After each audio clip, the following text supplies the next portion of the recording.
తిరుపతిలో ఓటేరు చెరువుని భూ కబ్జాదారులు ఆక్రమించుకుంటా ఉన్నారు. ఈరోజు 377, 76 సర్వే నెంబర్ గల భూమిలో దాదాపు 15 ఎకరాలు ఉండగా అందులో 4 ఎకరాలు పైబడి 5 ఎకరాల దాకా రోడ్డు విస్తీర్ణం జరిగింది. అది పోను దాదాపుగా 10 ఎకరాల భూమి, 100 కోట్ల పైబడినటువంటి భూమిని ఈవేళ ఓటేరు చెరువులో భూ కబ్జాదారులు ఆక్రమించుకుంటా ఉన్నారు. దాన్ని రాత్రిపూట కొంచెం జేసీబీలు, ఇటాచులు మరి ఉన్నటువంటి టిప్పర్లు పెట్టి చెరువు మొత్తం పూడుస్తూ ఉన్నారు. మేము ఈవేళ సిపిఐగా దాన్ని ఖండిస్తూ ఉన్నాం. ఒక ఓటేరు చెరువే కాదు, తిరుపతి పట్టణంలో ఉన్నటువంటి చెరువులన్నీ కూడా భూ ఆక్రమణ జరిగింది. ఈవేళ ఓటేరు చెరువు మేము 6 నెలల క్రితమే ఉన్నటువంటి జిల్లా కలెక్టర్ గారికి మెమరాండం ఇచ్చాం. 3 నెలలకు ముందు మళ్ళా మెమరాండం ఇచ్చాం. ఎంఆర్ఓ గారిని కలిసినప్పుడల్లా అది ప్రభుత్వ భూమి వాస్తవే చెప్తా ఉన్నారు. మరి భూ కబ్జాదారులు కొంతమంది ఈ భూమి మాకు కోర్టులో అయి ఉండదని చెప్పేసి తప్పుడు రికార్డులు చూపించి భూమిని మొత్తం కూడా 100 కోట్ల ప్రభుత్వ భూమిని ఆక్రమించాలని చెప్పేసి చూస్తూ ఉన్నారు. ఒక పక్క ముఖ్యమంత్రి చంద్రబాబు నాయుడు గారు ఇంకుడు గుంతల్లోడి ఉన్నటువంటి వాటర్ సోర్స్ని పెంచాలని చెప్పేసిన ఆలోచన ఈవేళ ముఖ్యమంత్రి గారికి ఉంది. ఈరోజు అన్ని పత్రికల్లో వచ్చింది. జిల్లా కలెక్టర్ గారు వెంటనే స్పందించి ఎక్కడైతే అక్కడ మట్టి తోలినారో ఆ మట్టిని మొత్తం కూడా ఎత్తించి వేరే తాము షిఫ్ట్ చేయాల్సినటువంటి అవసరం ఉంది.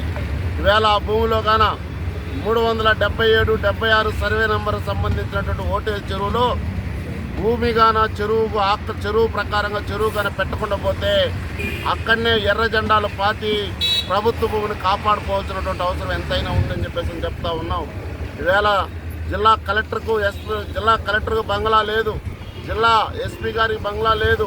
ఈవేళ తిరుపతి పట్టణం మొత్తం కూడా విస్తీర్ణంగా పెరిగిపోయింది. ఎప్పుడో దాదాపు 45,000 మంది ఉన్నటువంటి బస్టాండు ఈవేళ 4 లక్షల మంది ఈవేళ బస్టాండ్లో తిరుపతి బస్టాండ్లో అయినారు. ఈవేళ తిరుపతి పట్టణం విస్తీర్ణం పెరిగింది. రోజుకు 1,00,000 మంది పైబడి యాత్రికులు తిరుపతికి వస్తూ ఉన్నారు. మరి అట్లాంటి ప్లేసులు మొత్తం కూడా ఆర్టీసీ బస్టాండ్ని వేలూరు లేకపోతే బయట ప్రాంతాల్లో వచ్చేటువంటి బస్టాండ్ ఏర్పాటు చేయొచ్చు. బస్టాండ్ కాకపోతే ఈవేళ కలెక్టర్ ఆఫీస్ లేదు, సిగ్గుసేటు. టీటీడీకి ప్రతి నెల రెంట్ కడతా ఉన్నారు. మరి 10 ఎకరాల భూమి ఉంది, ఆ భూమిలో కలెక్టర్ ఆఫీసు పెట్టుకోవచ్చు. అనేకమైనటువంటి ఎస్సీ, ఎస్టీ, బీసీ సంక్షేమం సంబంధించినటువంటి హాస్టల్స్ లేవు.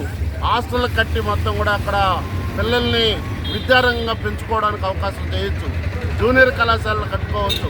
అన్నిటి ఉండంగా ఈవేళ ప్రైవేటు వాళ్ళకు అప్పచెప్పాలని చెప్పేసి ఈవేళ అధికారులు మొత్తం కూడా కుంభక్కై లంచాలతో పాల్మరి ఈవేళ ఉన్నటువంటి భూమిని కాపాడలేకపోతూ ఉన్నారు.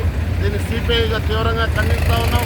తక్షణమే ఆర్టీఓ గారు జోక్యం చేసుకొని, జిల్లా కలెక్టర్ గారు జోక్యం చేసుకొని ఆ ప్రభుత్వ భూమి చెరువుగా పెట్టాలి. లేని పక్షంలో ఈ ఆందోళన పెద్ద ఎత్తున ఉధృతం చేస్తాం. అందుకోసమే ఈరోజు ఇక్కడ నిరసన దీక్ష చేస్తూ ఉన్నాం.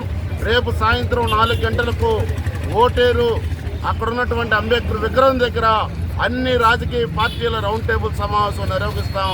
ఆ భూమిని కాపాడుకునేంత వరకు పోరాటం కొనసాగిస్తామని చెప్పేసి సిపిఐగా హెచ్చరిక తెలియజేస్తూ ఉన్నాం.